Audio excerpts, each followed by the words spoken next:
Hi, so we're back. We're going to be talking about David and his relationship with his children from 2 Samuel chapter 11 through 13. So let's take a look at that.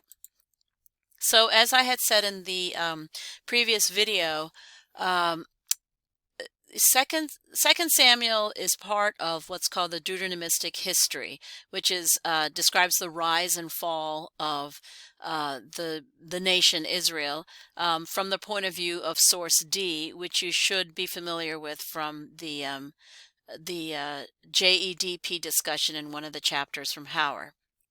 So we've gone over Joshua, which describes the conquest, kind of the miraculous conquest, with first with Jericho and Ai, and then establishing the tribal confederacy in Joshua.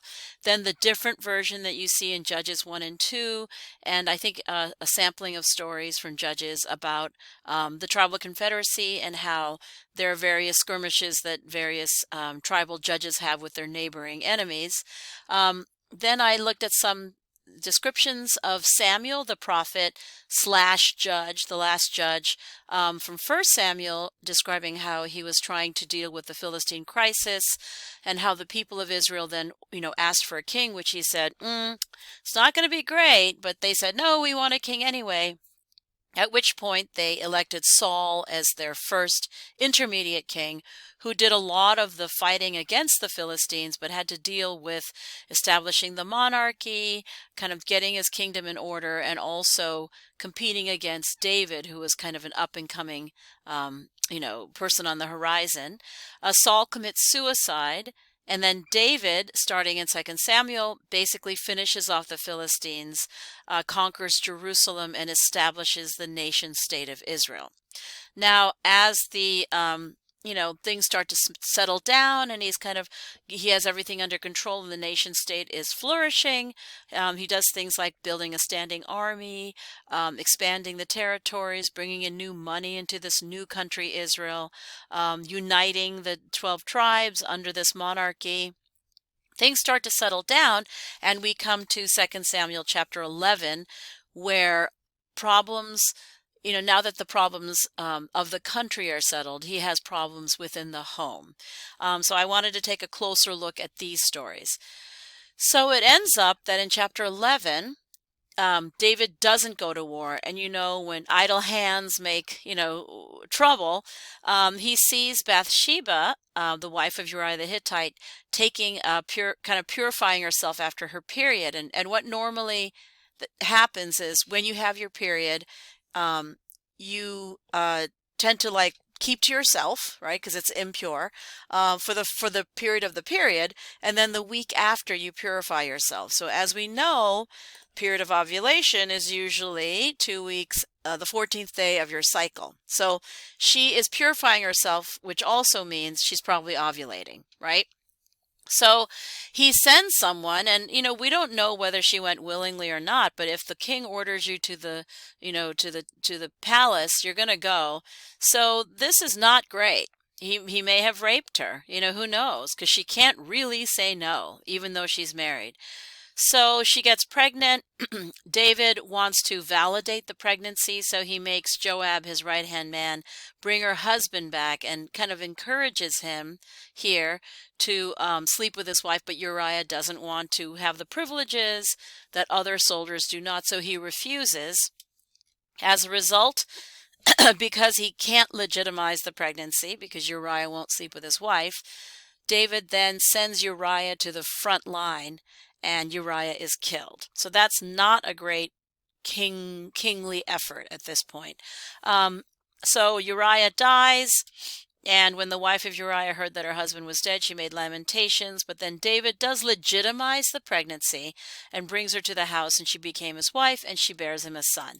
So even though he did something unethical, like commit adultery, and had her husband killed, he at least tries to rectify the situation by bringing her to the temple and making her, his queen.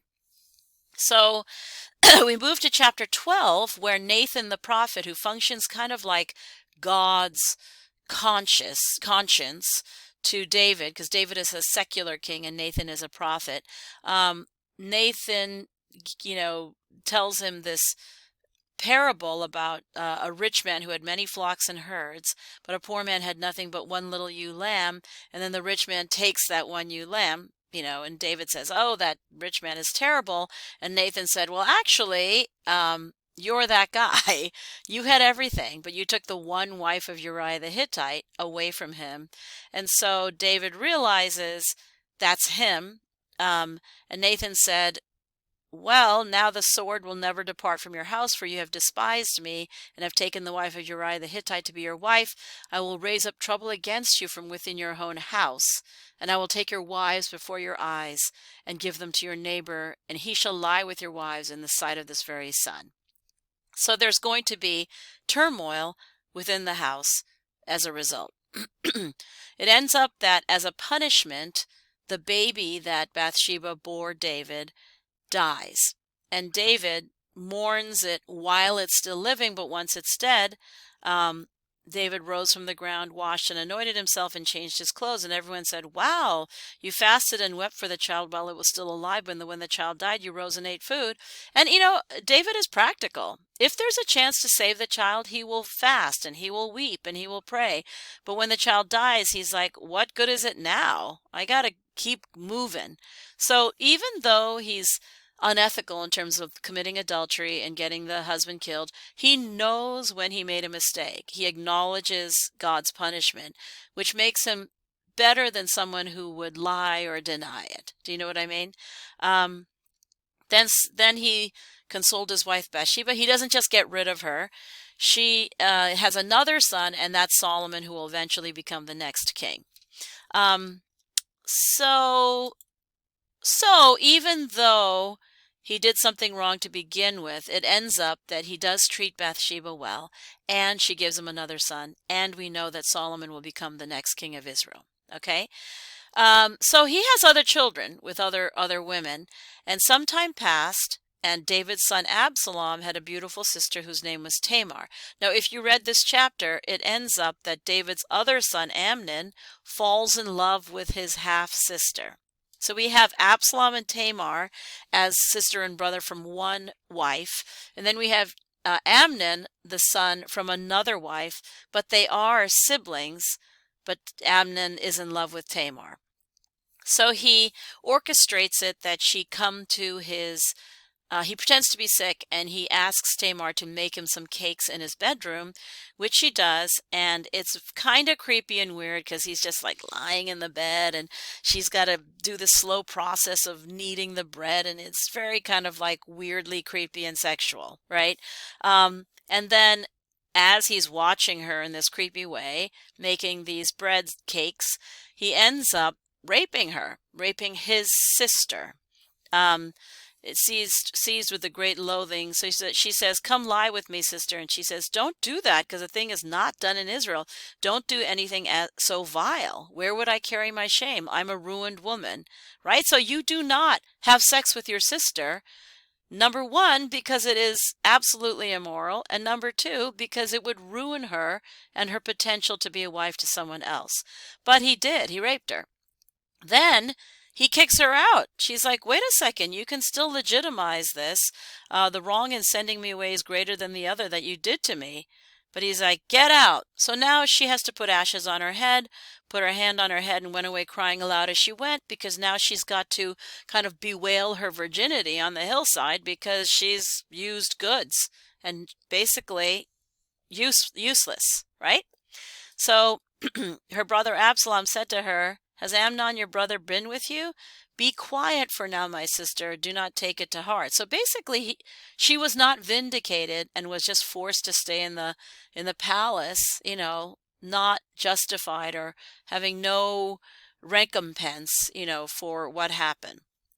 Now, if you notice, the reason why I said, how is Amnon kind of a parallel to his dad? David committed adultery. That is a sin. By sleeping with Bathsheba, a married woman. Amnon is kind of a perverse version of his dad. He sleeps with a woman also that doesn't belong to him, right?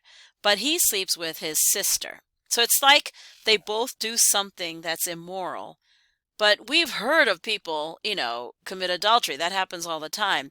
Do a lot of people sleep with their sister? No. So that's even taking something that's sinful and taking it a step further. Now, when David found out that Nathan was telling, him that it was him that committed the sin, he did say, "Oh my gosh, I'm so sorry." And he pleaded and begged when the first child was dying, and he understood the seriousness and the gravity of his sins, and he made it right by marrying Bathsheba and, having another son so that she would be legitimate in his household. Here, when Amnon is given the opportunity to legitimize what he did, because even his sister points out, "Hey, you can still do something about this," he doesn't. He kicks her out. So he's even worse than his father. Then, in terms of vengeance, her brother Absalom is not an honest, person about his emotions. When David is sad and sorry, he really lets it out. He really cries. But Absalom says, "I'm going to pretend nothing happened." And in verse 22, he spoke to Amnon neither good nor bad, for Absalom hated Amnon because he had raped his sister Tamar. But after 2 full years, he does nothing. So Absalom's a sneaky little bastard. You know what I mean? He's not honest about his emotions like David is. So he's someone to watch out for. It ends up that after 2 years, he has Amnon murdered. Okay? And then after that, he kind of organizes an insurrection against his own father, David. So David says, "Oh no, this is terrible that Amnon has died." And Absalom says, "You know what? My father never avenged Tamar's rape to begin with, so I'm going to organize the people of this country against my father." And ultimately what he did after fleeing and kind of organizing the countryside around him and against David, he actually takes the throne. And David has to run away, but eventually David takes back the throne. So it's kind of like his children all reflect some sort of character of his, but in a warped way. Amnon, takes a woman that isn't his, but it's his sister. Absalom acts with great vengeance, but only after pretending to be totally fine with it for 2 years. That's creepy. And then not only that, tries to usurp the throne from his father and is successful until he himself, Absalom, is killed later on by Joab, David's right-hand man. Much like Nathan said in his prophecy, in the process of kicking out his father David, who then eventually gets the throne back, Absalom actually sleeps with all of his mothers in public. So this is a highly checkered family in terms of things that they do. And I'm sure you are surprised that this is even in the Bible. I'm sure you never read this story at church, but if you go to church. But yeah, there's a lot of kind of intrigue, palace intrigue and things like that in the stories with David and Solomon. So some people say that there's a separate source other than D called the Jerusalemite Royal Theology Source, or JRT, that seems to have a number of stories that are specific to the palace, like these kind of intimate stories. All right, so let me take a look at this PowerPoint just to go over what we had gone over. So here, the United Kingdom, 2 Samuel and 1 Kings. 2 Samuel narrative weaves together a record of achievement for King David and looks at intrigue in his court. So that's going to be specific to assignment number 3, which is discussing chapters 11 to 13. So now that you've watched this, you have a better idea about what's going on in those stories. And then one section bridging both books is called the succession narrative, which is that another word for that JRT source, that source that seems like they know a lot of intimate stuff about succession and who's taking over who. In that JRT source, or the intimate palatial intrigue stories, you don't really see God functioning at all. You just see those characters interacting with each other. Then we're going to skip on over to 1 Kings so that we know, let me just make sure. Right, so let's go over to 1 Kings. where we see Solomon kind of taking over, and that's where we'll start next time and also discuss the rise of prophecy. Okay.